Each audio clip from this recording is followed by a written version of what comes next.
జాను, బాబాయ్ అన్న మాటలు పట్టించుకోకు. ఆయనకి నేను నచ్చ చెప్తాను. ఆయన అన్నాడని నువ్వు కూడా వెళ్ళిపోవాలని చూడకు. నువ్వు దేనికి భయపడాల్సిన అవసరం లేదు. బాబాయ్తో మాట్లాడి నేను ఒప్పిస్తాను. కంగారు పడి నువ్వు మాత్రం వెళ్ళిపోవాలని నిర్ణయం తీసుకోకు.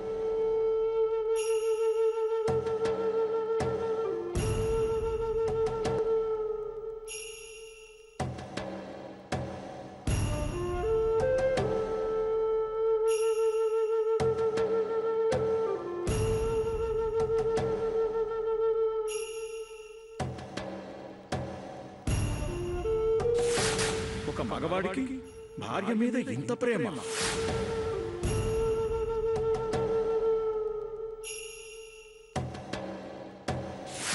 ఇలాంటి భర్త ఏ ఆడపిల్లకి రాడు.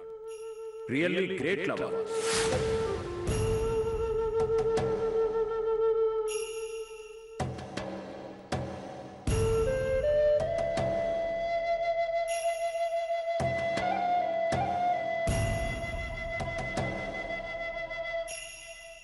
డాక్టర్, ఆపరేషన్ పూర్తి ఎన్ని గంటలైనా దేవికి ఇంకా స్పృహ రాలేదు.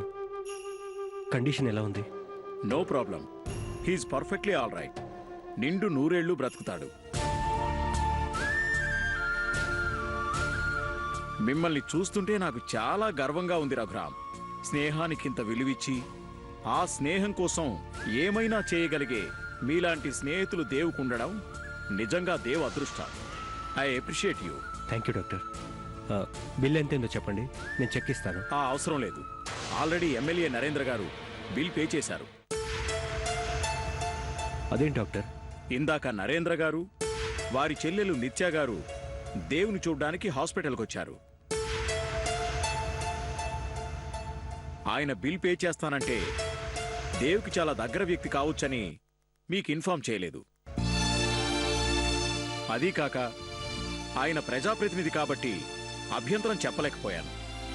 సారీ మిస్టర్ రఘురామ్ గారు. It's okay sir. Sir, Vasudev గారికి స్పృహ వచ్చింది.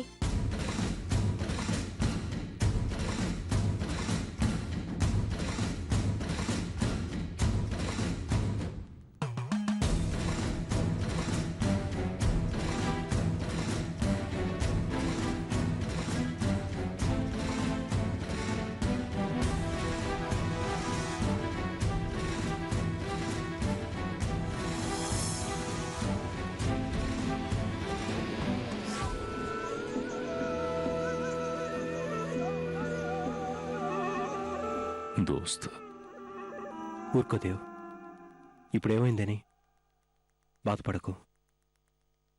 ఊరుకో, ఇక నీకేం కాదు. ఈ ప్రపంచంలో నాకే బంధం లేదనుకున్నాను, కానీ అన్నింటిని మించిన స్నేహబంధం తోడుందని నాకు అర్థమైంది.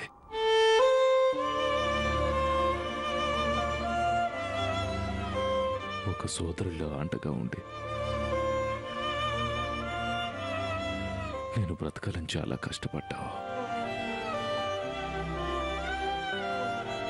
ఎన్ని తప్పులు చేసినా వాటిని మనసులో పెట్టుకోకుండా క్షమించి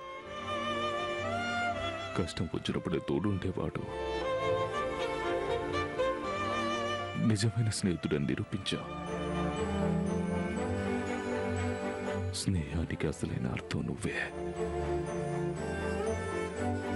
నీలాంటి గొప్పవాణ్ణి ఈ జన్మలో స్నేహితుడిగా పొందడం